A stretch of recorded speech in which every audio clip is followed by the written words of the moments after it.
بسم الله الرحمن الرحيم. ألف لام ميم. ذلك الكتاب لا ريب فيه هدى للمتقين الذين يؤمنون بالغيب ويقيمون الصلاة ومما رزقناهم ينفقون والذين يؤمنون بما أنزل إليك وما أنزل من قبلك وبالآخرة هم يوقنون أولئك على هدى من ربهم وأولئك هم المفلحون. إن الذين كفروا سواء عليهم أأنذرتهم أم لم تنذرهم لا يؤمنون. ختم الله على قلوبهم وعلى سمعهم وعلى أبصارهم غشاوة ولهم عذاب عظيم. ومن الناس من يقول آمنا بالله وباليوم الآخر وما هم بمؤمنين يخادعون الله والذين آمنوا وما يخدعون إلا أنفسهم وما يشعرون. في قلوبهم مرض فزادهم الله مرضا ولهم عذاب أليم بما كانوا يكذبون. وإذا قيل لهم لا تفسدوا في الأرض قالوا إنما نحن مصلحون ألا إنهم هم المفسدون ولكن لا يشعرون. وإذا قيل لهم آمنوا كما آمن الناس قالوا أنؤمن كما آمن السفهاء ألا إنهم هم السفهاء ولكن لا يعلمون. وإذا لقوا الذين آمنوا قالوا آمنا وإذا خلوا إلى شياطينهم قالوا إنا معكم إنما نحن مستهزئون. الله يستهزئ بهم ويمدهم في طغيانهم يعمهون. أولئك الذين اشتروا الضلالة بالهدى فما ربحت تجارتهم وما كانوا مهتدين. مثلهم كمثل الذي استوقد نارا فلما أضاءت ما حوله ذهب الله بنورهم وتركهم في ظلمات لا يبصرون. صم بكم عمي فهم لا يرجعون. أو كصيب من السماء فيه ظلمات ورعد وبرق يجعلون أصابعهم في آذانهم من الصواعق حذر الموت والله محيط بالكافرين. يكاد البرق يخطف أبصارهم كلما أضاء لهم مشوا فيه وإذا أظلم عليهم قاموا ولو شاء الله لذهب بسمعهم وأبصارهم إن الله على كل شيء قدير. يا أيها الناس اعبدوا ربكم الذي خلقكم والذين من قبلكم لعلكم تتقون الذي جعل لكم الأرض فراشا والسماء بناء وأنزل من السماء ماء فأخرج به من الثمرات رزقا لكم فلا تجعلوا لله أندادا وأنتم تعلمون. وإن كنتم في ريب مما نزلنا على عبدنا فأتوا بسورة من مثله وادعوا شهداءكم من دون الله إن كنتم صادقين.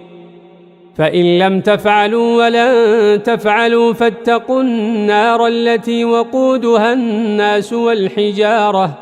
أعدت للكافرين وبشر الذين آمنوا وعملوا الصالحات أن لهم جنات تجري من تحتها الأنهار كلما رزقوا منها من ثمرة رزقا قالوا هذا الذي رزقنا من قبل وأتوا به متشابها ولهم فيها أزواج مطهرة وهم فيها خالدون إن الله لا يستحيي أن يضرب مثلا ما بعوضة فما فوقها فأما الذين آمنوا فيعلمون أنه الحق من ربهم وأما الذين كفروا فيقولون ماذا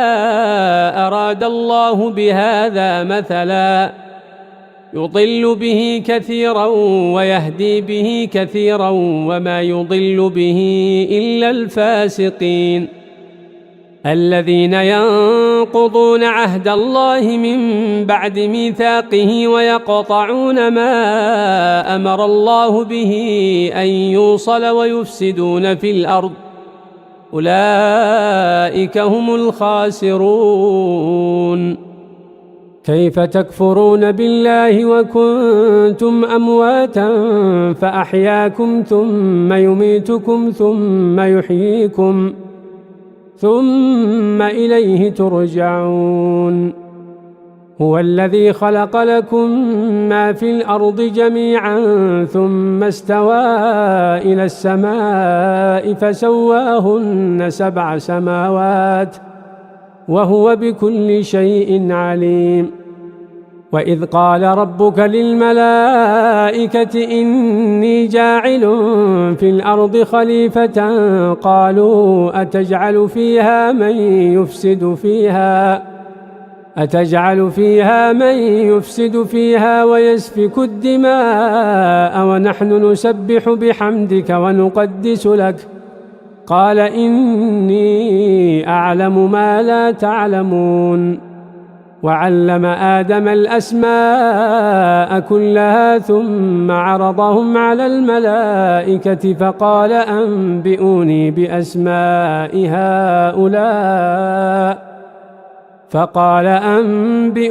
بأسماء هؤلاء إن كنتم صادقين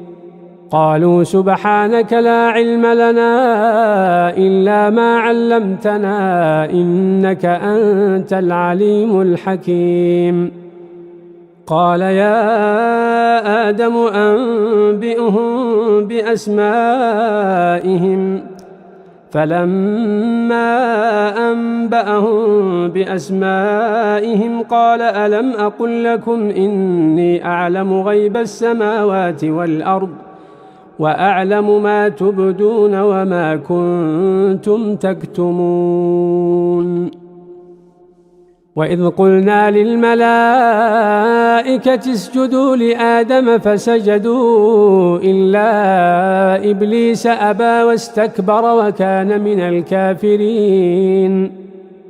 وقلنا يا آدم اسكن أنت وزوجك الجنة وكلا منها رغدا حيث شئتما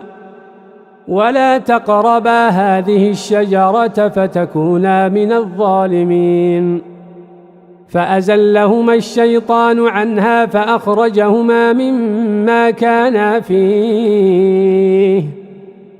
وقلنا اهبطوا بعضكم لبعض عدو ولكم في الأرض مستقر ومتاع إلى حين فتلقى آدم من ربه كلمات فتاب عليه إنه هو التواب الرحيم قلنا اهبطوا منها جميعا فإما يأتينكم مني هدى فمن تبع هداي فلا خوف عليهم ولا هم يحزنون والذين كفروا وكذبوا بآياتنا أولئك أصحاب النار هم فيها خالدون يا بني إسرائيل اذكروا نعمتي التي أنعمت عليكم وأوفوا بعهدي أوف بعهدكم وإياي فارهبون وآمنوا بما أنزلت مصدقا لما معكم ولا تكونوا أول كافر به ولا تشتروا بآياتي ثمنا قليلا وإياي فاتقون ولا تلبسوا الحق بالباطل وتكتموا الحق وأنتم تعلمون وأقيموا الصلاة وآتوا الزكاة واركعوا مع الراكعين أتأمرون الناس بالبر وتنسون أنفسكم وأنتم تتلون الكتاب أفلا تعقلون واستعينوا بالصبر والصلاة وإنها لكبيرة إلا على الخاشعين الذين يظنون أنهم ملاقو ربهم وأنهم إليه راجعون يا بني إسرائيل اذكروا نعمتي التي أنعمت عليكم وأني فضلتكم على العالمين واتقوا يوما لا تجزي نفس عن نفس شيئا ولا يقبل منها شفاعة ولا يؤخذ منها عدل ولا هم ينصرون وإذ نجيناكم من آل فرعون يسومونكم سوء العذاب يذبحون أبناءكم ويستحيون نساءكم وفي ذلكم بلاء من ربكم عظيم وإذ فرقنا بكم البحر فأنجيناكم وأغرقنا آل فرعون وأنتم تنظرون وإذ واعدنا موسى 40 ليلة ثم اتخذتم العجل من بعده وأنتم ظالمون ثم عفونا عنكم من بعد ذلك لعلكم تشكرون وإذ آتينا موسى الكتاب والفرقان لعلكم تهتدون وإذ قال موسى لقومه يا قوم إنكم ظلمتم أنفسكم باتخاذكم العجل فتوبوا إلى بارئكم فاقتلوا أنفسكم ذلكم خير لكم عند بارئكم فتاب عليكم إنه هو التواب الرحيم وإذ قلتم يا موسى لن نؤمن لك حتى نرى الله جهرة فأخذتكم الصاعقة وأنتم تنظرون ثم بعثناكم من بعد موتكم لعلكم تشكرون وظللنا عليكم الغمام وأنزلنا عليكم المن والسلوى كلوا من طيبات ما رزقناكم وما ظلمونا ولكن كانوا أنفسهم يظلمون وإذ قلنا ادخلوا هذه القرية فكلوا منها حيث شئتم رغدا وادخلوا الباب سجدا وقولوا حطة نغفر لكم خطاياكم وسنزيد المحسنين فبدل الذين ظلموا قولا غير الذي قيل لهم فأنزلنا على الذين ظلموا رجزا من السماء بما كانوا يفسقون وإذ استسقى موسى لقومه فقلنا اضرب بعصاك الحجر فانفجرت منه 12 عينا قد علم كل أناس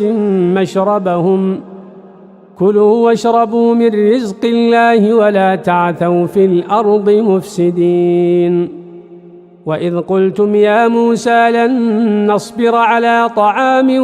واحد فادع لنا ربك يخرج لنا مما تنبت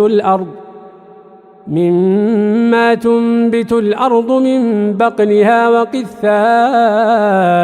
وفومها وعدسها وبصلها قال أتستبدلون الذي هو أدنى بالذي هو خير اهبطوا مصرا فإن لكم ما سألتم وضربت عليهم الذلة والمسكنة وباءوا بغضب من الله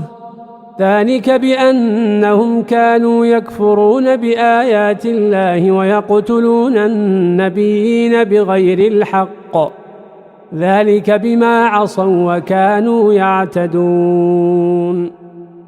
إن الذين آمنوا والذين هادوا والنصارى والصابئين من آمن بالله واليوم الآخر وعمل صالحا فلهم أجرهم عند ربهم ولا خوف عليهم ولا هم يحزنون وإذ أخذنا ميثاقكم ورفعنا فوقكم الطور خذوا ما آتيناكم بقوة واذكروا ما فيه لعلكم تتقون ثم توليتم من بعد ذلك فلولا فضل الله عليكم ورحمته لكنتم من الخاسرين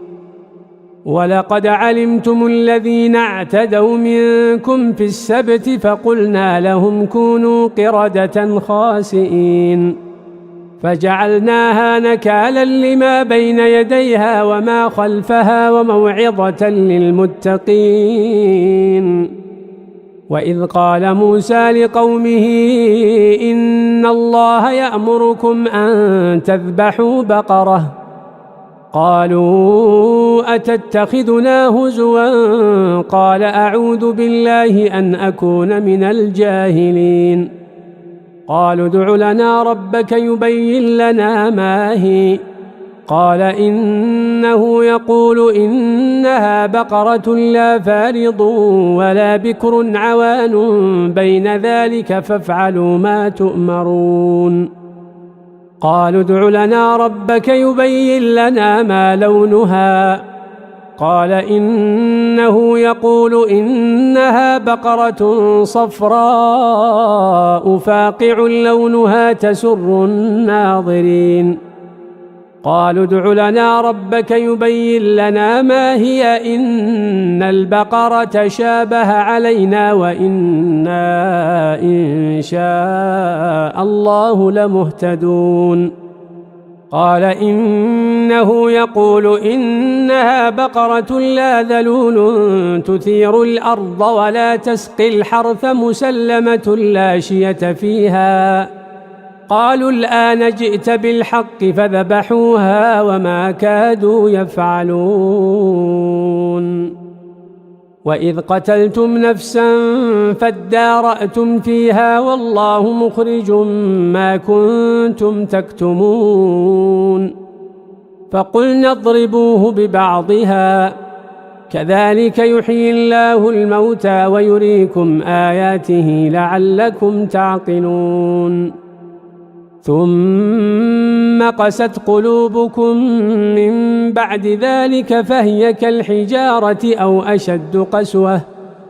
وإن من الحجارة لما يتفجر منه الأنهار وإن منها لما يشقق فيخرج منه الماء وإن منها لما يهبط من خشية الله وما الله بغافل عما تعملون أفتطمعون أن يؤمنوا لكم وقد كان فريق منهم يسمعون كلام الله ثم يحرفونه من بعد ما عقلوه وهم يعلمون. وإذا لقوا الذين آمنوا قالوا آمنا وإذا خلا بعضهم إلى بعض قالوا أتحدثونهم بما فتح الله عليكم ليحاجوكم به عند ربكم أفلا تعقلون. أولا يعلمون أن الله يعلم ما يسرون وما يعلنون. ومنهم أميون لا يعلمون الكتاب إلا أماني وإن هم إلا يظنون. فويل للذين يكتبون الكتاب بأيديهم ثم يقولون هذا من عند الله ليشتروا به ثمنا قليلا فويل لهم مما كتبت أيديهم وويل لهم مما يكسبون. وقالوا لن تمسنا النار إلا أياما معدودة قل أتخذتم عند الله عهدا فلن يخلف الله عهده أم تقولون على الله ما لا تعلمون. بلى من كسب سيئة وأحاطت به خطيئته فأولئك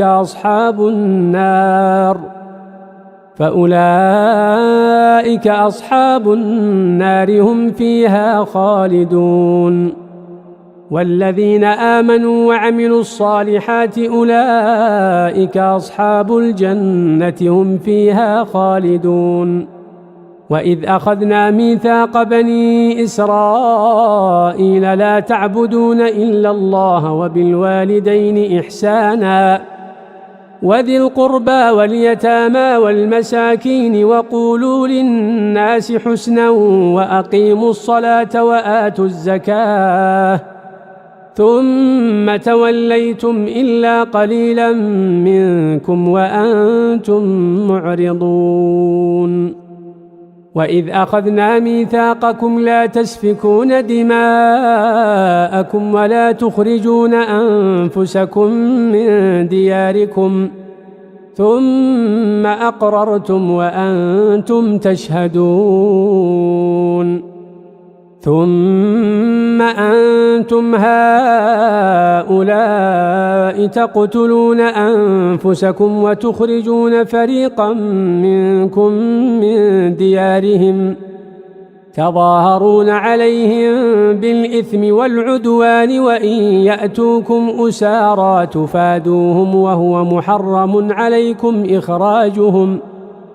أفتؤمنون ببعض الكتاب وتكفرون ببعض فما جزاء من يفعل ذلك منكم إلا خزي في الحياة الدنيا ويوم القيامة يردون إلى أشد العذاب وما الله بغافل عما تعملون. أولئك الذين اشتروا الحياة الدنيا بالآخرة فلا يخفف عنهم العذاب ولا هم ينصرون.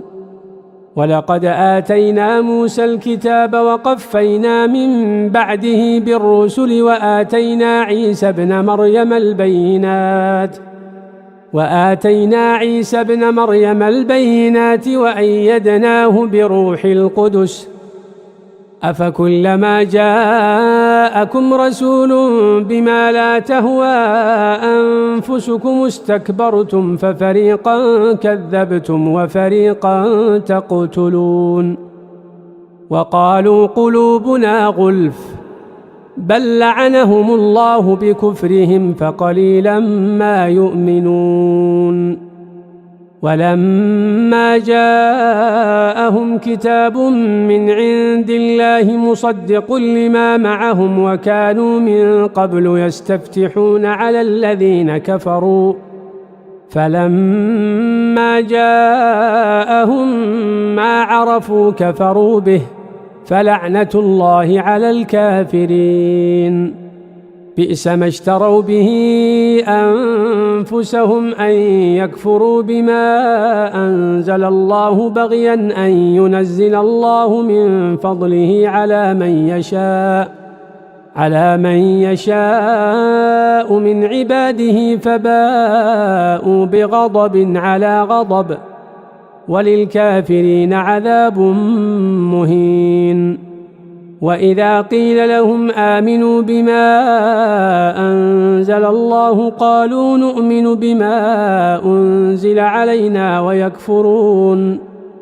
ويكفرون بما وراءه وهو الحق مصدقا لما معهم.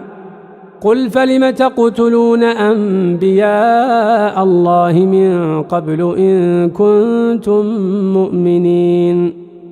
ولقد جاءكم موسى بالبينات ثم اتخذتم العجل من بعده وأنتم ظالمون. وإذ أخذنا ميثاقكم ورفعنا فوقكم الطور خذوا ما آتيناكم بقوة واسمعوا.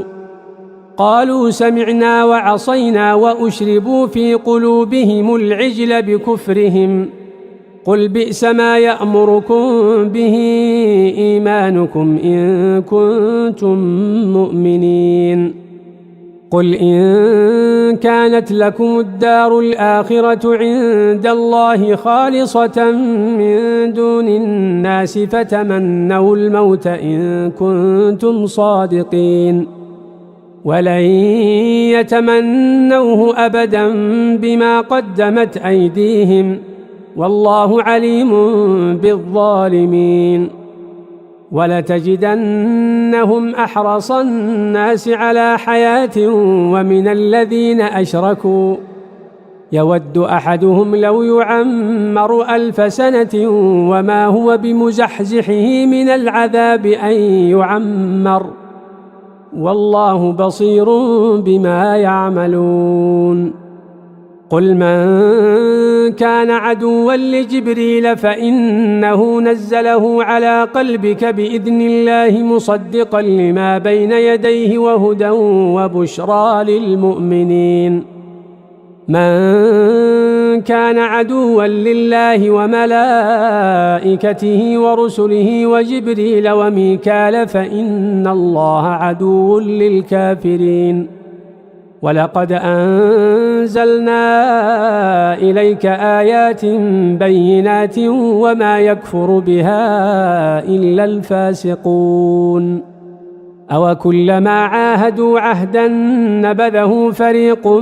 منهم بل أكثرهم لا يؤمنون. ولما جاءهم رسول من عند الله مصدق لما معهم نبذ فريق من الذين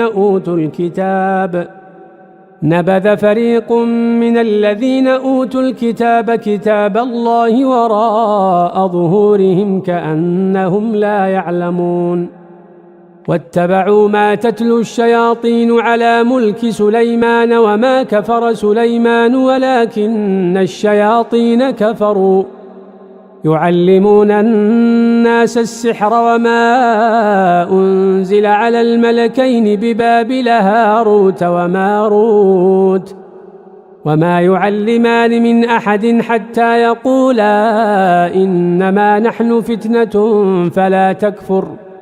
فيتعلمون منهما ما يفرقون به بين المرء وزوجه وما هم بضارين به من أحد إلا بإذن الله، ويتعلمون ما يضرهم ولا ينفعهم، ولقد علموا لمن اشتراه ما له في الآخرة من خلاق، ولبئس ما شروا به أنفسهم لو كانوا يعلمون. ولو أنهم آمنوا واتقوا لمثوبة من عند الله خير لو كانوا يعلمون. يا أيها الذين آمنوا لا تقولوا راعنا وقولوا انظرنا واسمعوا وللكافرين عذاب أليم ما يود الذين كفروا من أهل الكتاب ولا المشركين أن ينزل عليكم من خير من ربكم والله يختص برحمته من يشاء والله ذو الفضل العظيم ما ننسخ من آية أو ننسها نأت بخير منها أو مثلها ألم تعلم أن الله على كل شيء قدير ألم تعلم أن الله له ملك السماوات والأرض وما لكم من دون الله من ولي ولا نصير أم تريدون أن تسألوا رسولكم كما سئل موسى من قبل ومن يتبدل الكفر بالإيمان فقد ضل سواء السبيل ود كثير من أهل الكتاب لو يردونكم من بعد إيمانكم كفارا حسدا من عند أنفسهم من بعد ما تبين لهم الحق فاعفوا واصفحوا حتى يأتي الله بأمره إن الله على كل شيء قدير وأقيموا الصلاة وآتوا الزكاة وما تقدموا لأنفسكم من خير تجدوه عند الله إن الله بما تعملون بصير وقالوا لن يدخل الجنة إلا من كان هودا أو نصارى تلك أمانيهم قل هاتوا برهانكم إن كنتم صادقين بلى من أسلم وجهه لله وهو محسن فله أجره عند ربه ولا خوف عليهم ولا هم يحزنون وقالت اليهود ليست النصارى على شيء وقالت النصارى ليست اليهود على شيء وهم يتلون الكتاب كذلك قال الذين لا يعلمون مثل قولهم فالله يحكم بينهم يوم القيامة فيما كانوا فيه يختلفون ومن أظلم ممن منع مساجد الله أن يذكر فيها اسمه وسعى في خرابها أولئك ما كان لهم أن يدخلوها إلا خائفين لهم في الدنيا خزي ولهم في الآخرة عذاب عظيم ولله المشرق والمغرب فأينما تولوا فثم وجه الله إن الله واسع عليم وقالوا اتخذ الله ولدا سبحانه بل له ما في السماوات والأرض كل له قانتون بديع السماوات والأرض وإذا قضى أمرا فإنما يقول له كن فيكون وقال الذين لا يعلمون لولا يكلمنا الله أو تأتينا آية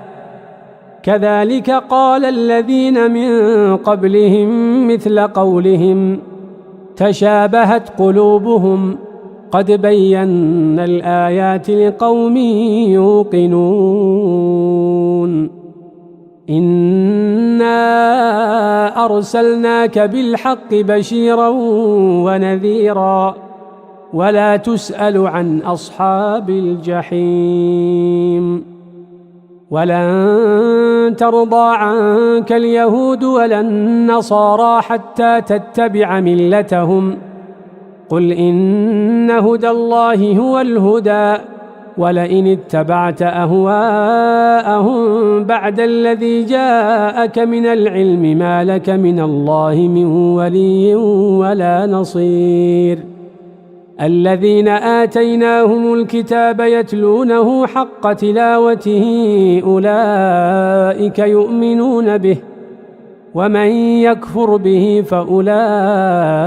هم الخاسرون يا بني إسرائيل اذكروا نعمتي التي أنعمت عليكم وأني فضلتكم على العالمين واتقوا يوما لا تجزي نفس عن نفس شيئا ولا يقبل منها عدل ولا تنفعها شفاعة ولا هم ينصرون وإذ ابتلى إبراهيم ربه بكلمات فأتمهن قال إني جاعلك للناس إماما قال ومن ذريتي قال لا ينال عهد الظالمين وإذ جعلنا البيت مثابة للناس وأمنا واتخذوا من مقام إبراهيم مصلى وعهدنا إلى إبراهيم وإسماعيل أن طهرا بيتي للطائفين والعاكفين والركع السجود وإذ قال إبراهيم رب اجعل هذا بلدا آمنا وارزق أهله من الثمرات من آمن منهم بالله واليوم الآخر قال ومن كفر فأمتعه قليلا ثم أضطره إلى عذاب النار وبئس المصير وإذ يرفع إبراهيم القواعد من البيت وإسماعيل ربنا تقبل منا إنك أنت السميع العليم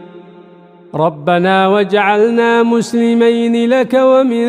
ذريتنا أمة مسلمة لك وأرنا مناسكنا وتب علينا إنك أنت التواب الرحيم ربنا وابعث فيهم رسولا منهم يتلو عليهم آياتك ويعلمهم الكتاب والحكمة ويزكيهم إنك أنت العزيز الحكيم ومن يرغب عن ملة إبراهيم إلا من سفه نفسه ولقد اصطفيناه في الدنيا وإنه في الآخرة لمن الصالحين إذ قال له ربه أسلم قال أسلمت لرب العالمين ووصى بها إبراهيم بنيه ويعقوب يا بني إن الله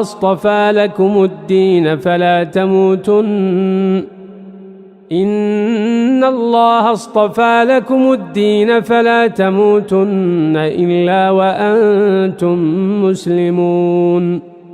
أم كنتم شهداء إذ حضر يعقوب الموت إذ قال لبنيه ما تعبدون من بعدي قالوا نعبد إلهك وإله آبائك إبراهيم وإسماعيل وإسحاق إلها واحدا ونحن له مسلمون تلك أمة قد خلت لها ما كسبت ولكم ما كسبتم ولا تسألون عما كانوا يعملون وقالوا كونوا هودا أو نصارى تهتدوا قل بل ملة إبراهيم حنيفا وما كان من المشركين قولوا آمنا بالله وما أنزل إلينا وما أنزل إلى إبراهيم وإسماعيل وإسحاق ويعقوب والأسباط وما أوتي موسى وعيسى وما أوتي النبيون من ربهم لا نفرق بين أحد منهم ونحن له مسلمون فإن آمنوا بمثل ما آمنتم به فقد اهتدوا وإن تولوا فإنما هم في شقاق فسيكفيكهم الله وهو السميع العليم. صبغة الله ومن أحسن من الله صبغة ونحن له عابدون. قل أتحاجوننا في الله وهو ربنا وربكم ولنا أعمالنا ولكم أعمالكم ونحن له مخلصون. أم تقولون إن إبراهيم وإسماعيل وإسحاق ويعقوب والأسباط كانوا هودا أو نصارى قل أأنتم أعلم أم الله ومن أظلم ممن كتم شهادة عنده من الله وما الله بغافل عما تعملون. تلك أمة قد خلت لها ما كسبت ولكم ما كسبتم ولا تسألون عما كانوا يعملون. سيقول السفهاء من الناس ما ولاهم عن قبلتهم التي كانوا عليها قل لله المشرق والمغرب يهدي من يشاء إلى صراط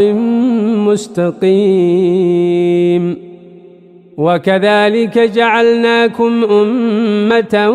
وسطا لتكونوا شهداء على الناس ويكون الرسول عليكم شهيدا وما جعلنا القبلة التي كنت عليها إلا لنعلم من يتبع الرسول ممن ينقلب على عقبيه وإن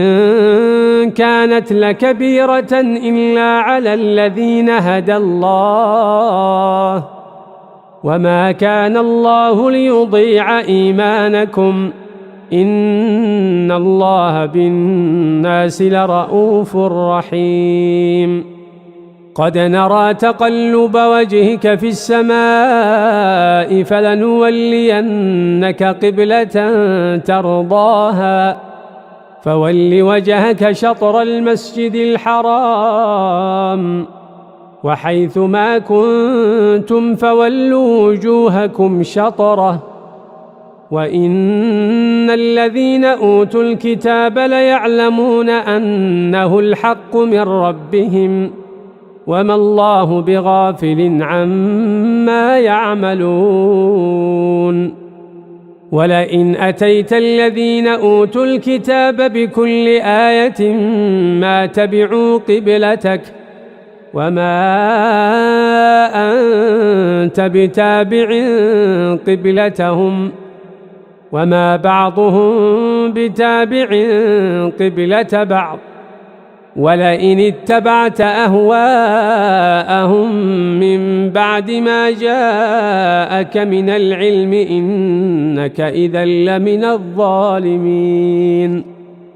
الذين آتيناهم الكتاب يعرفونه كما يعرفون أبناءهم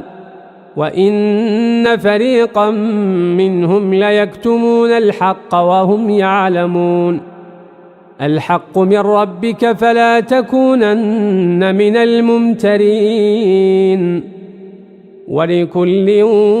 وجهة هو موليها فاستبقوا الخيرات أينما تكونوا يأت بكم الله جميعا إن الله على كل شيء قدير.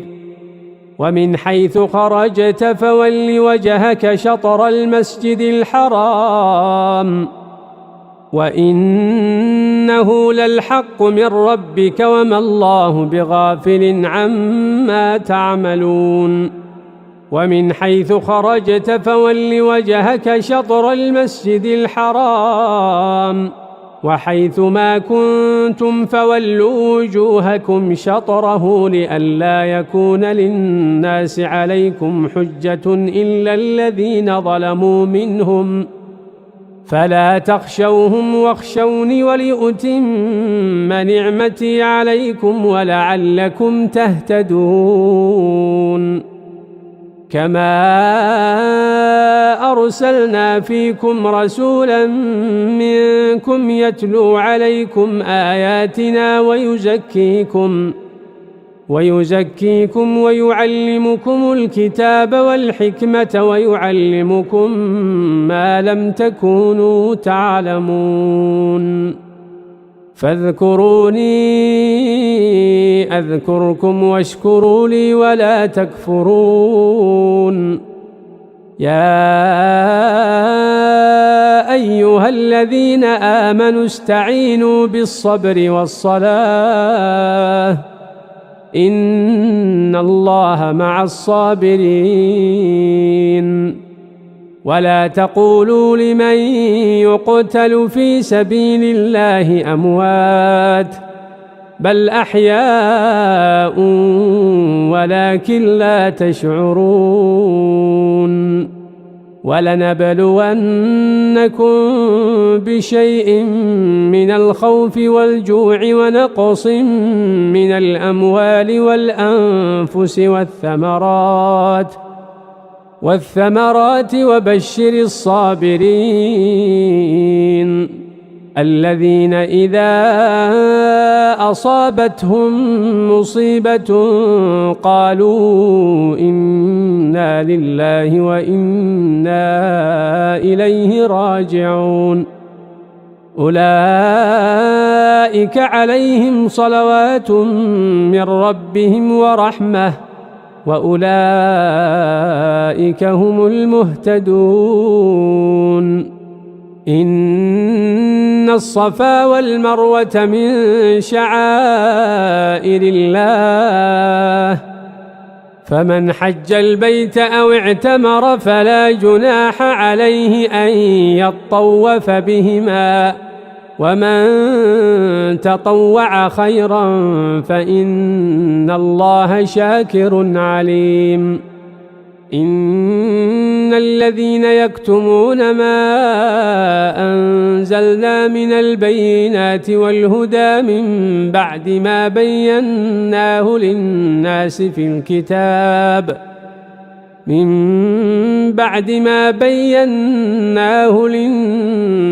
في الكتاب أولئك يلعنهم الله ويلعنهم اللاعنون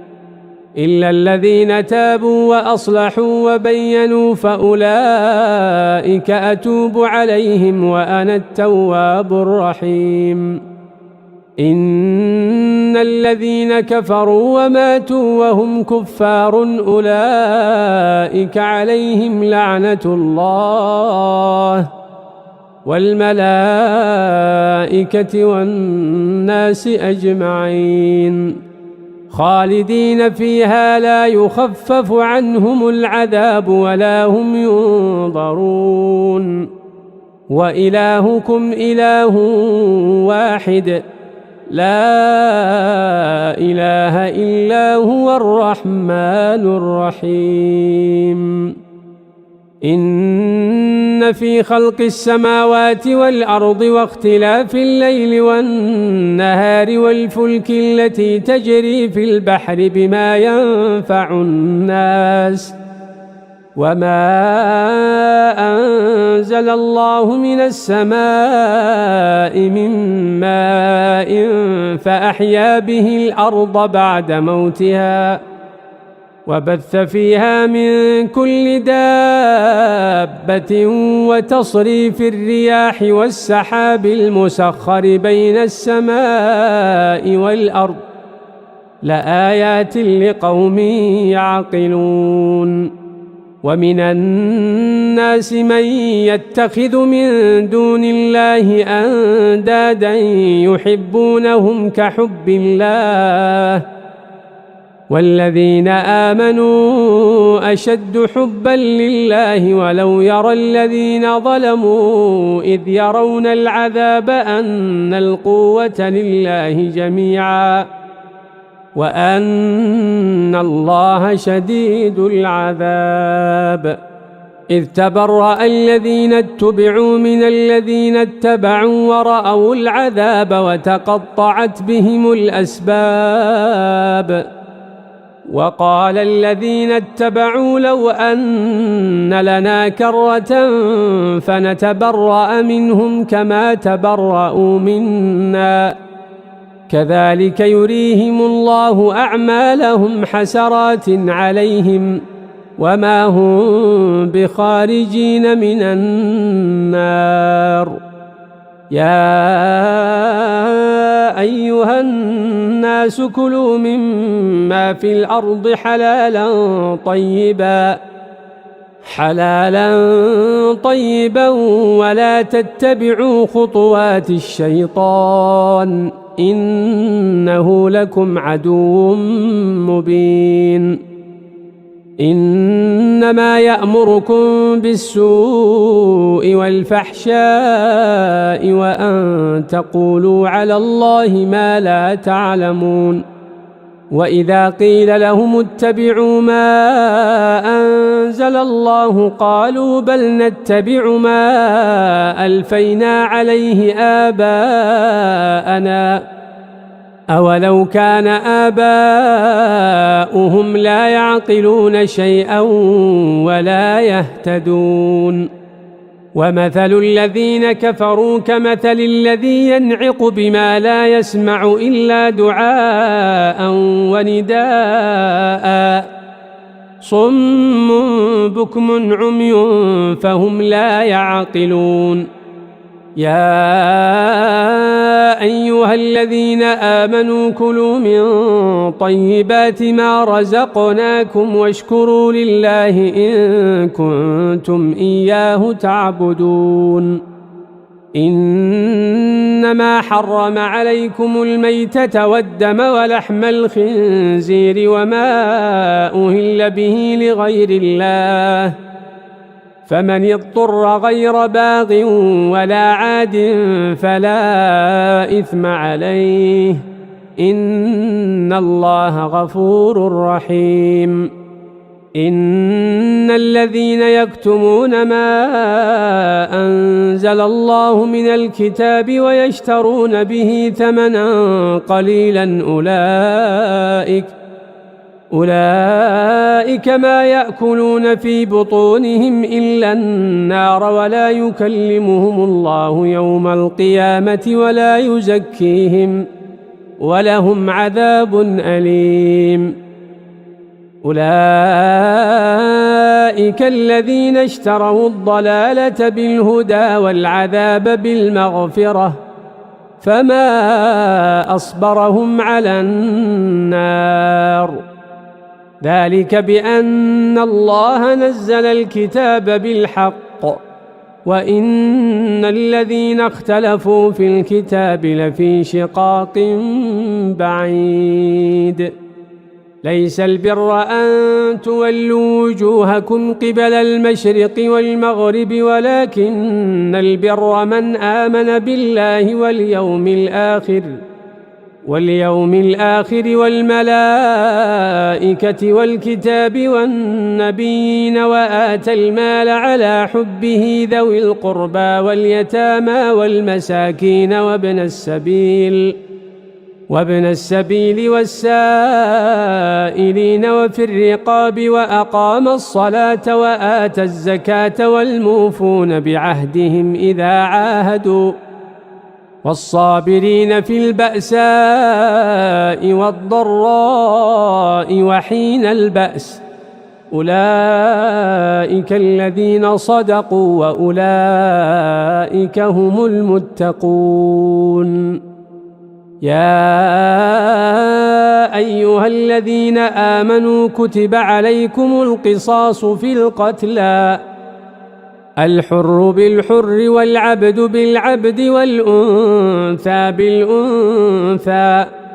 فمن عفي له من أخيه شيء فاتباع بالمعروف وأداء إليه بإحسان ذلك تخفيف من ربكم ورحمة فمن اعتدى بعد ذلك فله عذاب أليم ولكم في القصاص حياة يا أولي الألباب لعلكم تتقون كتب عليكم إذا حضر أحدكم الموت إن ترك خيرا الوصية للوالدين والأقربين بالمعروف حقا على المتقين فمن بدله بعدما سمعه فإنما إثمه على الذين يبدلونه إن الله سميع عليم فمن خاف من موص جنفا أو إثما فأصلح بينهم فلا إثم عليه إن الله غفور رحيم يا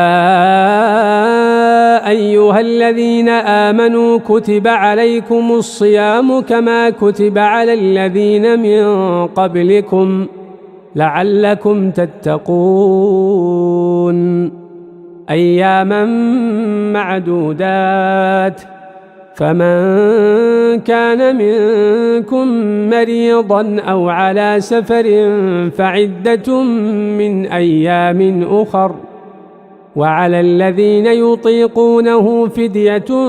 طعام مسكين فمن تطوع خيرا فهو خير له وأن تصوموا خير لكم إن كنتم تعلمون شهر رمضان الذي أنزل فيه القرآن هدى للناس وبينات من الهدى والفرقان فمن شهد منكم الشهر فليصمه ومن كان مريضا أو على سفر فعدة من أيام أخر يريد الله بكم اليسر ولا يريد بكم العسر ولتكملوا العدة ولتكبروا الله على ما هداكم ولعلكم تشكرون وإذا سألك عبادي عني فإني قريب أجيب دعوة الداع إذا دعان فليستجيبوا لي وليؤمنوا بي لعلهم يرشدون أحل لكم ليلة الصيام الرفث إلى نسائكم هن لباس لكم وأنتم لباس لهن علم الله أنكم كنتم تختانون أنفسكم فتاب عليكم وعفى عنكم فالآن باشروهن وابتغوا ما كتب الله لكم وكلوا واشربوا حتى يتبين لكم الخيط الأبيض من الخيط الأسود من الفجر ثم أتموا الصيام إلى الليل ولا تباشروهن وأنتم عاكفون في المساجد تلك حدود الله فلا تقربوها كذلك يبين الله آياته للناس لعلهم يتقون ولا تأكلوا أموالكم بينكم بالباطل وتدلوا بها إلى الحكام لتأكلوا فريقا من أموال الناس بالإثم وأنتم تعلمون يسألونك عن الأهلة قل هي مواقيت للناس والحج وليس البر بأن تأتوا البيوت من ظهورها ولكن البر من اتقى وأتوا البيوت من أبوابها واتقوا الله لعلكم تفلحون وقاتلوا في سبيل الله الذين يقاتلونكم ولا تعتدوا إن الله لا يحب المعتدين واقتلوهم حيث ثقفتموهم وأخرجوهم من حيث أخرجوكم والفتنة أشد من القتل ولا تقاتلوهم عند المسجد الحرام حتى يقاتلوكم فيه فإن قاتلوكم فاقتلوهم كذلك جزاء الكافرين فإن انتهوا فإن الله غفور رحيم وقاتلوهم حتى لا تكون فتنة ويكون الدين لله فإن انتهوا فلا عدوان إلا على الظالمين الشهر الحرام بالشهر الحرام والحرمات قصاص فمن اعتدى عليكم فاعتدوا عليه بمثل ما اعتدى عليكم واتقوا الله واعلموا أن الله مع المتقين وأنفقوا في سبيل الله ولا تلقوا بأيديكم إلى التهلكة وأحسنوا إن الله يحب المحسنين وأتموا الحج والعمرة لله فإن أحصرتم فما استيسر من الهدي ولا تحلقوا رؤوسكم حتى يبلغ الهدي محله فمن كان منكم مريضا أو به أذى من رأسه ففدية من صيام أو صدقة أو نسك فإذا أمنتم فمن تمتع بالعمرة إلى الحج فما استيسر من الهدي فمن لم يجد فصيام 3 أيام في الحج و7 إذا رجعتم تلك 10 كاملة ذلك لمن لم يكن أهله حاضر المسجد الحرام واتقوا الله واعلموا أن الله شديد العقاب الحج أشهر معلومات فمن فرض فيهن الحج فلا رفث ولا فسوق ولا جدال في الحج وما تفعلوا من خير يعلمه الله وتزودوا فإن خير الزاد التقوى واتقون يا أولي الألباب ليس عليكم جناح أن تبتغوا فضلا من ربكم فإذا أفضتم من عرفات فاذكروا الله عند المشعر الحرام واذكروه كما هداكم وإن كنتم من قبله لمن الضالين ثم أفيضوا من حيث أفاض الناس واستغفروا الله إن الله غفور رحيم فإذا قضيتم مناسككم فاذكروا الله كذكركم آباءكم أو أشد ذكرًا فمن الناس من يقول ربنا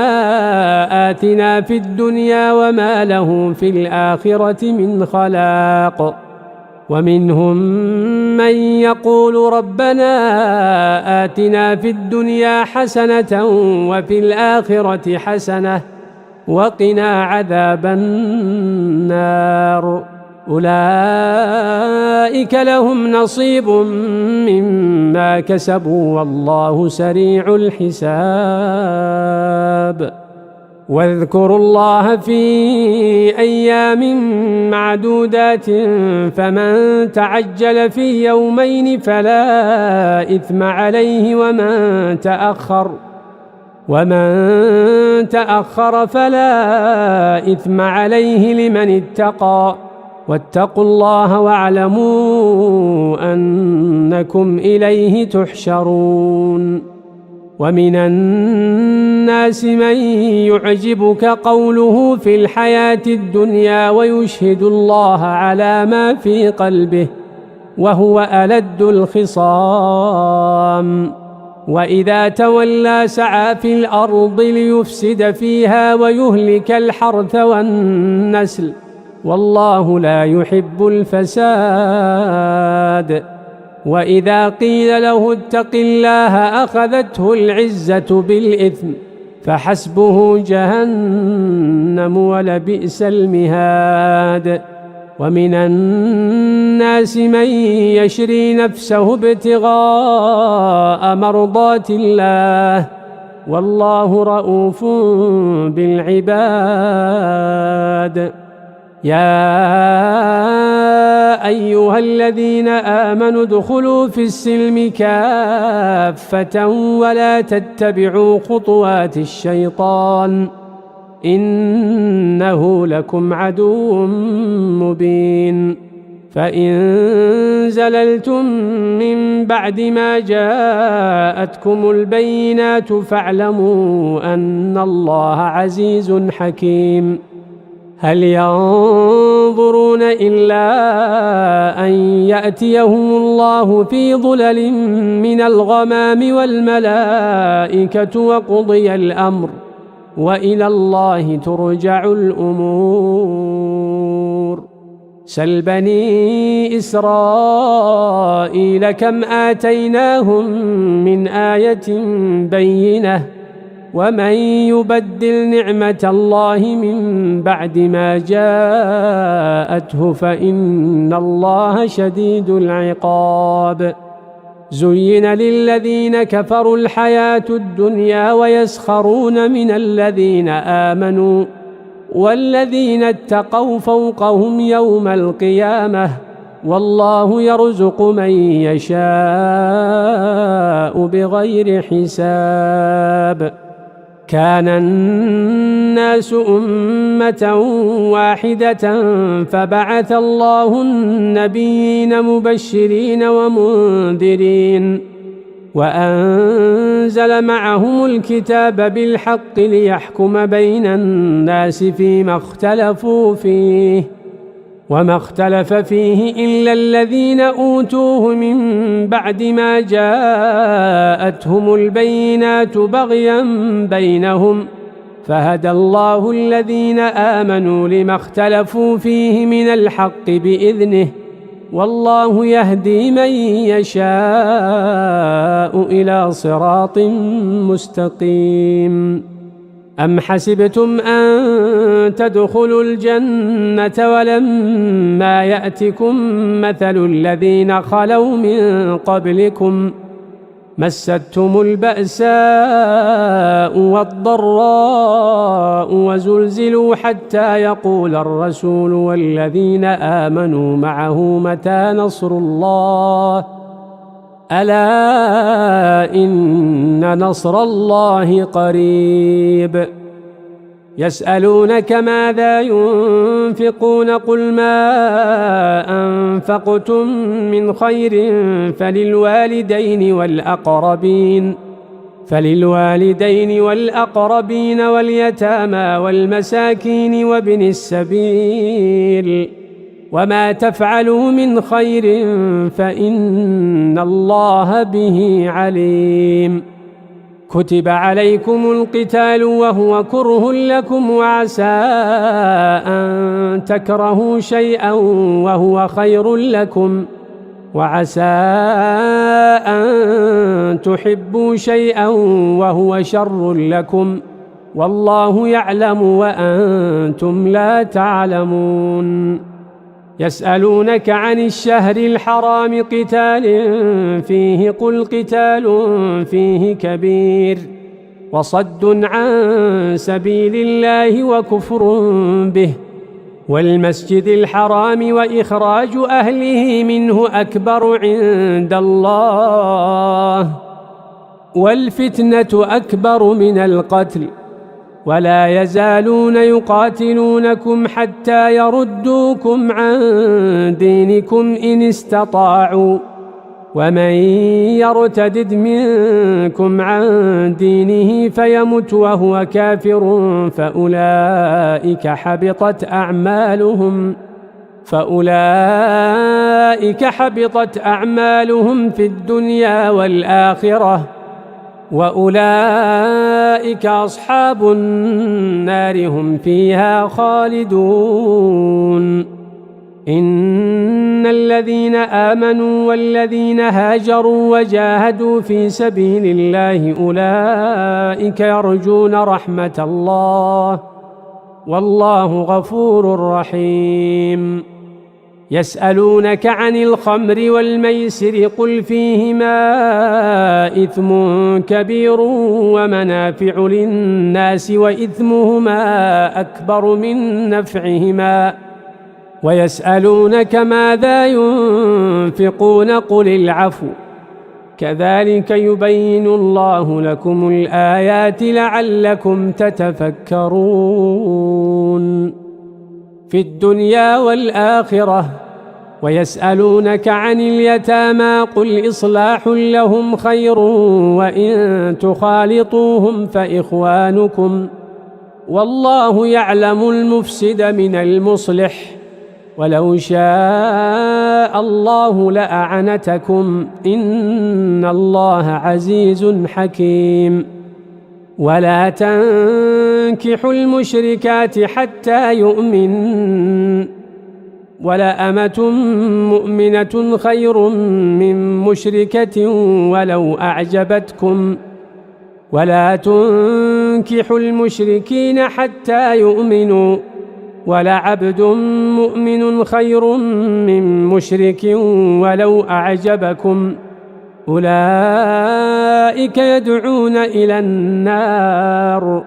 والله يدعو إلى الجنة والمغفرة بإذنه ويبين آياته للناس لعلهم يتذكرون. ويسألونك عن المحيض قل هو أذى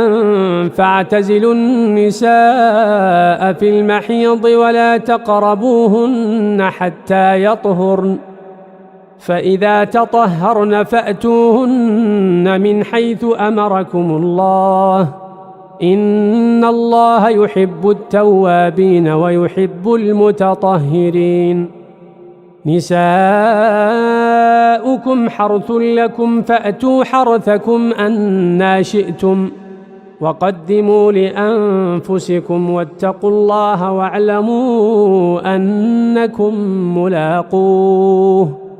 وبشر المؤمنين. ولا تجعلوا الله عرضة لأيمانكم أن تبروا وتتقوا وتصلحوا بين الناس والله سميع عليم. لا يؤاخذكم الله باللغو في أيمانكم ولكن يؤاخذكم بما كسبت قلوبكم والله غفور حليم. للذين يؤلون من نسائهم تربص 4 أشهر فإن فاءوا فإن الله غفور رحيم. وإن عزموا الطلاق فإن الله سميع عليم. والمطلقات يتربصن بأنفسهن 3 قروء ولا يحل لهن أن يكتمن ما خلق الله في أرحامهن إن كن يؤمن بالله واليوم الآخر وبعولتهن أحق بردهن في ذلك إن أرادوا إصلاحا ولهن مثل الذي عليهن بالمعروف وللرجال عليهن درجة والله عزيز حكيم. الطلاق 2 فإمساك بمعروف أو تسريح بإحسان ولا يحل لكم أن تأخذوا مما آتيتموهن شيئا إلا أن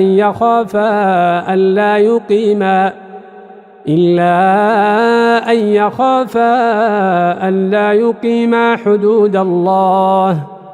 فإن خفتم ألا يقيما حدود الله فلا جناح عليهما فيما افتدت به، تلك حدود الله فلا تعتدوها، ومن يتعد حدود الله فأولئك هم الظالمون. فإن طلقها فلا تحل له من بعد حتى تنكح زوجا غيره، فإن طلقها فلا جناح عليهما أن يتراجعا إن ظنا أن يقيما حدود الله، وتلك حدود الله يبينها لقوم يعلمون. وإذا طلقتم النساء فبلغن أجلهن فأمسكوهن بمعروف أو سرحوهن بمعروف، ولا تمسكوهن ضرارا لتعتدوا، ومن يفعل ذلك فقد ظلم نفسه. ولا تتخذوا آيات الله هزوا، واذكروا نعمة الله عليكم وما أنزل عليكم من الكتاب والحكمة يعظكم به، واتقوا الله واعلموا أن الله بكل شيء عليم. وإذا طلقتم النساء فبلغن أجلهن فلا تعضلوهن أن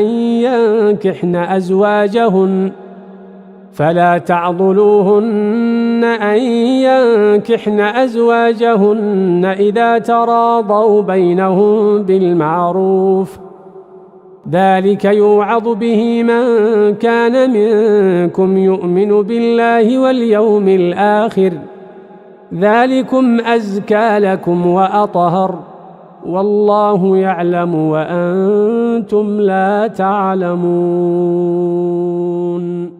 والوالدات يرضعن أولادهن حولين كاملين لمن أراد أن يتم الرضاعة، وعلى المولود له رزقهن وكسوتهن بالمعروف، لا تكلف نفس إلا وسعها، لا تضار والدة بولدها ولا مولود له بولده، وعلى الوارث مثل ذلك، فإن أرادا فصالا عن تراض منهما وتشاور فلا جناح عليهما. وإن أردتم أن تسترضعوا أولادكم فلا جناح عليكم إذا سلمتم ما آتيتم بالمعروف، واتقوا الله واعلموا أن الله بما تعملون بصير. والذين يتوفون منكم ويذرون أزواجا يتربصن بأنفسهن 4 أشهر وعشرا، فإذا بلغن أجلهن فلا جناح عليكم فيما فعلن في أنفسهن بالمعروف، والله بما تعملون خبير. ولا جناح عليكم فيما عرضتم به من خطبة النساء أو أكننتم في أنفسكم، علم الله أنكم ستذكرونهن ولكن لا تواعدوهن سرا إلا أن تقولوا قولا معروفا، ولا تعزموا عقدة النكاح حتى يبلغ الكتاب أجله، واعلموا أن الله يعلم ما في أنفسكم فاحذروه، واعلموا أن الله غفور حليم. لا جناح عليكم إن طلقتم النساء ما لم تمسوهن أو تفرضوا لهن فريضة ومتعوهن على الموسع قدره وعلى المقتر قدره متاعا بالمعروف حقا على المحسنين. وإن طلقتموهن من قبل أن تمسوهن وقد فرضتم لهن فريضة فنصف ما فرضتم إلا أن يعفون أو يعفو الذي بيده عقدة النكاح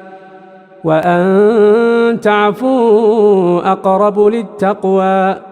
ولا تنسوا الفضل بينكم إن الله بما تعملون بصير. حافظوا على الصلوات والصلاة الوسطى وقوموا لله قانتين.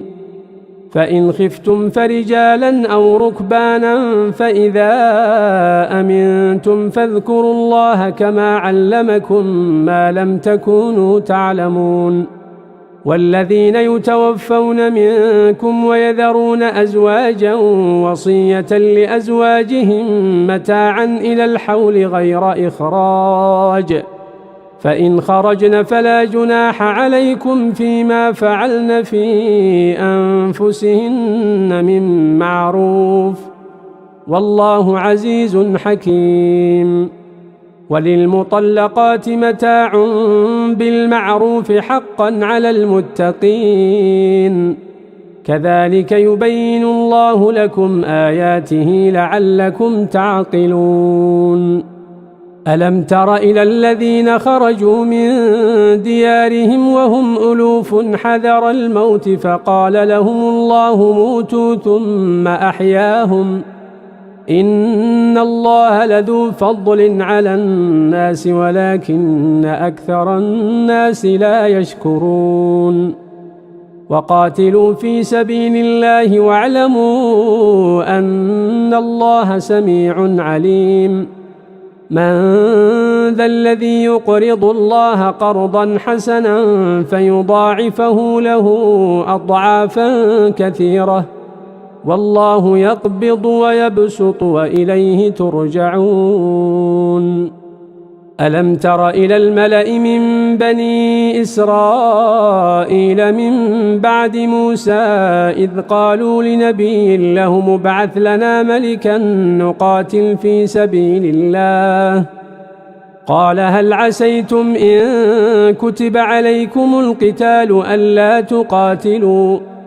قالوا وما لنا ألا نقاتل في سبيل الله وقد أخرجنا من ديارنا وأبنائنا فلما كتب عليهم القتال تولوا إلا قليلا منهم والله عليم بالظالمين. وقال لهم نبيهم إن الله قد بعث لكم طالوت ملكا قالوا أنى يكون له الملك علينا ونحن أحق بالملك منه ولم يؤت سعة من المال قال إن الله اصطفاه عليكم وزاده بسطة في العلم والجسم والله يؤتي ملكه من يشاء والله واسع عليم.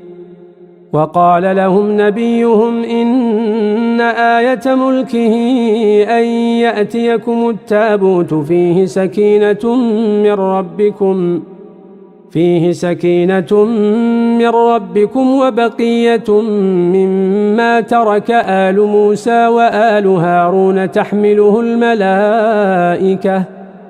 إن في ذلك لآية لكم إن كنتم مؤمنين. فلما فصل طالوت بالجنود قال إن الله مبتليكم بنهر فمن شرب منه فليس مني ومن لم يطعمه فإنه مني إلا من اغترف غرفة بيده فشربوا منه إلا قليلا منهم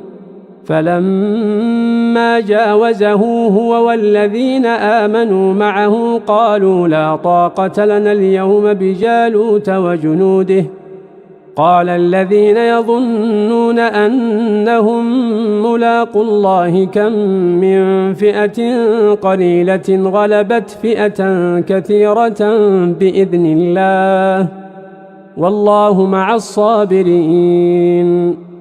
ولما برزوا لجالوت وجنوده قالوا ربنا أفرغ علينا صبرا وثبت أقدامنا وانصرنا على القوم الكافرين فهزموهم بإذن الله وقتل داود جالوت وآتاه الله الملك والحكمة وعلمه مما يشاء ولولا دفع الله الناس بعضهم ببعض لفسدت الأرض ولكن الله ذو فضل على العالمين تلك آيات الله نتلوها عليك بالحق وإنك لمن المرسلين تلك الرسل فضلنا بعضهم على بعض منهم من كلم الله ورفع بعضهم درجات وآتينا عيسى ابن مريم البينات وأيدناه بروح القدس ولو شاء الله ما اقتتل الذين من بعدهم من بعد ما جاءتهم البينات ولكن اختلفوا فمنهم من آمن ومنهم من كفر ولو شاء الله ما اقتتلوا ولكن الله يفعل ما يريد يا أيها الذين آمنوا أنفقوا مما رزقناكم من قبل أن يأتي يوم لا بيع فيه ولا خلة ولا شفاعة والكافرون هم الظالمون الله لا إله إلا هو الحي القيوم لا تأخذه سنة ولا نوم له ما في السماوات وما في الأرض من ذا الذي يشفع عنده إلا بإذنه يعلم ما بين أيديهم وما خلفهم ولا يحيطون بشيء من علمه إلا بما شاء وسع كرسيه السماوات والأرض ولا يؤوده حفظهما وهو العلي العظيم لا إكراه في الدين قد تبين الرشد من الغي فمن يكفر بالطاغوت ويؤمن بالله فقد استمسك بالعروة الوثقى لا انفصام لها والله سميع عليم الله ولي الذين آمنوا يخرجهم من الظلمات إلى النور والذين كفروا أولياؤهم الطاغوت يخرجونهم من النور إلى الظلمات أولئك أصحاب النار هم فيها خالدون ألم تر إلى الذي حاج إبراهيم في ربه أن آتاه الله الملك إذ قال إبراهيم ربي الذي يحيي ويميت قال أنا أحيي وأميت قال إبراهيم فإن الله يأتي بالشمس من المشرق فأت بها من المغرب فبهت الذي كفر والله لا يهدي القوم الظالمين أو كالذي مر على قرية وهي خاوية على عروشها قال أنى يحيي هذه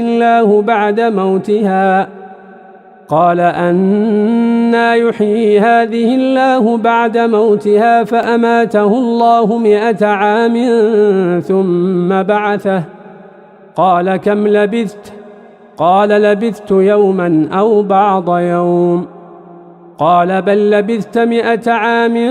فانظر إلى طعامك وشرابك لم يتسنه وانظر إلى حمارك ولنجعلك آية للناس وانظر إلى العظام كيف ننشزها ثم نكسوها لحما فلما تبين له قال أعلم أن الله على كل شيء قدير. وإذ قال إبراهيم رب أرني كيف تحيي الموتى قال أولم تؤمن قال بلى ولكن ليطمئن قلبي قال فخذ 4 من الطير فصرهن إليك ثم اجعل على كل جبل منهن جزءا ثم ادعهن يأتينك سعيا واعلم أن الله عزيز حكيم. مثل الذين ينفقون أموالهم في سبيل الله كمثل حبة أنبتت 7 سنابل في كل سنبلة 100 حبة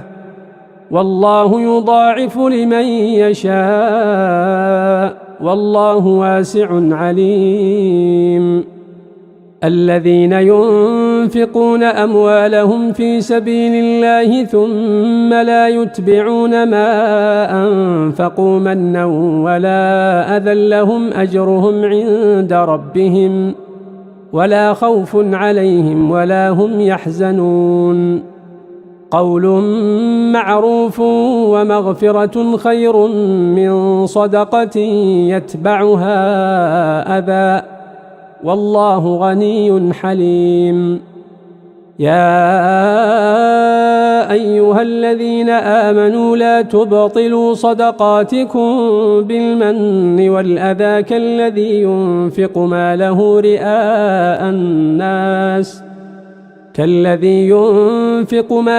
رئاء الناس ولا يؤمن بالله واليوم الآخر فمثله كمثل صفوان عليه تراب فأصابه وابل فتركه صلدا لا يقدرون على شيء مما كسبوا والله لا يهدي القوم الكافرين. ومثل الذين ينفقون أموالهم ابتغاء مرضات الله وتثبيتا من أنفسهم كمثل جنة بربوة أصابها وابل فآتت أكلها ضعفين فإن لم يصبها وابل فطل والله بما تعملون بصير. أيود أحدكم أن تكون له جنة من نخيل وأعناب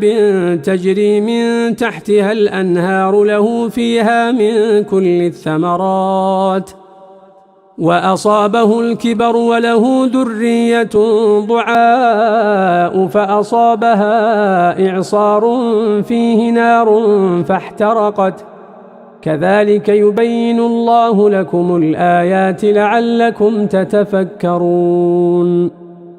يا أيها الذين آمنوا أنفقوا من طيبات ما كسبتم ومما أخرجنا لكم من الأرض ولا تيمموا الخبيث منه تنفقون ولستم بآخذيه إلا أن تغمضوا فيه واعلموا أن الله غني حميد. الشيطان يعدكم الفقر ويأمركم بالفحشاء والله يعدكم مغفرة منه وفضلا والله واسع عليم يؤتي الحكمة من يشاء ومن يؤت الحكمة فقد أوتي خيرا كثيرا وما يذكر إلا أولو الألباب وما أنفقتم من نفقة أو نذرتم من نذر فإن الله يعلمه وما للظالمين من أنصار إن تبدوا الصدقات فنعما هي وإن تخفوها وتؤتوها الفقراء فهو خير لكم ويكفر عنكم من سيئاتكم والله بما تعملون خبير ليس عليك هداهم ولكن الله يهدي من يشاء وما تنفقوا من خير فلأنفسكم وما تنفقون إلا ابتغاء وجه الله وما تنفقوا من خير يوفى إليكم وأنتم لا تظلمون للفقراء الذين أحصروا في سبيل الله لا يستطيعون ضربا في الأرض يحسبهم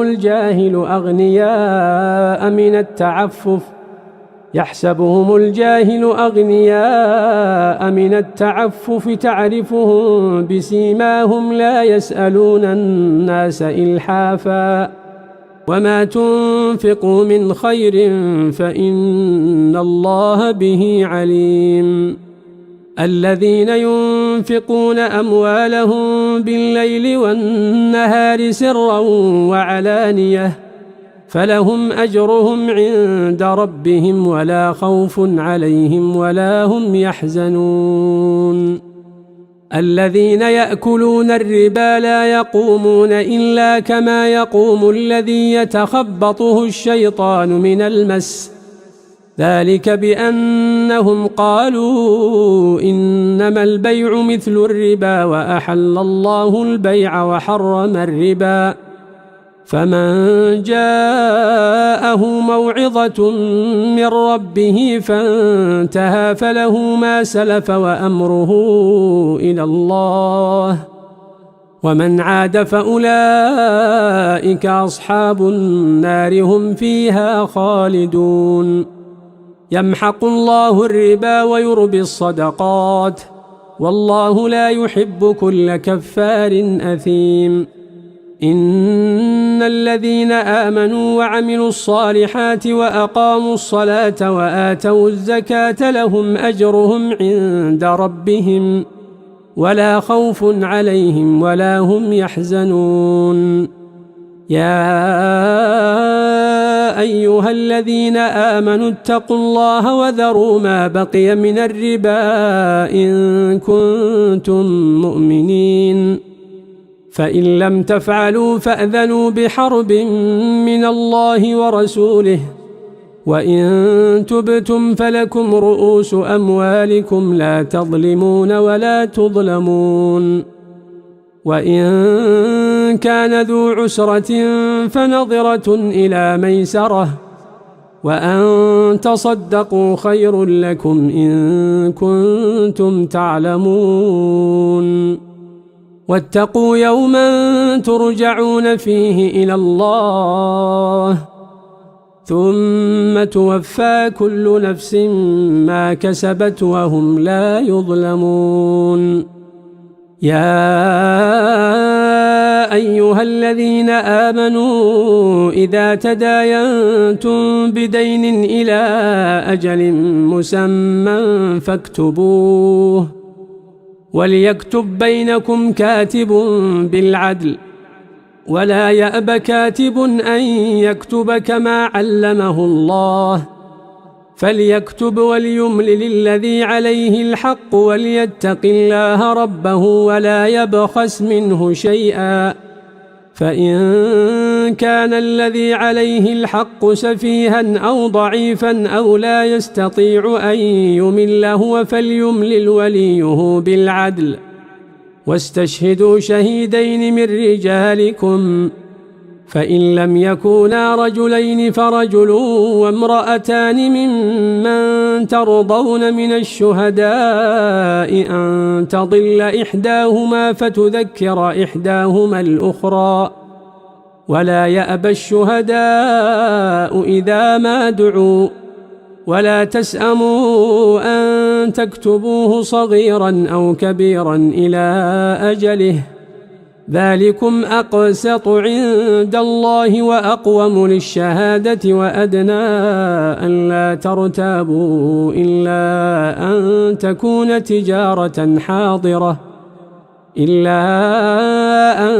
تكون تجارة حاضرة تديرونها بينكم فليس عليكم جناح ألا تكتبوها وأشهدوا إذا تبايعتم ولا يضار كاتب ولا شهيد وإن تفعلوا فإنه فسوق بكم واتقوا الله ويعلمكم الله والله بكل شيء عليم وإن كنتم على سفر ولم تجدوا كاتبا فرهان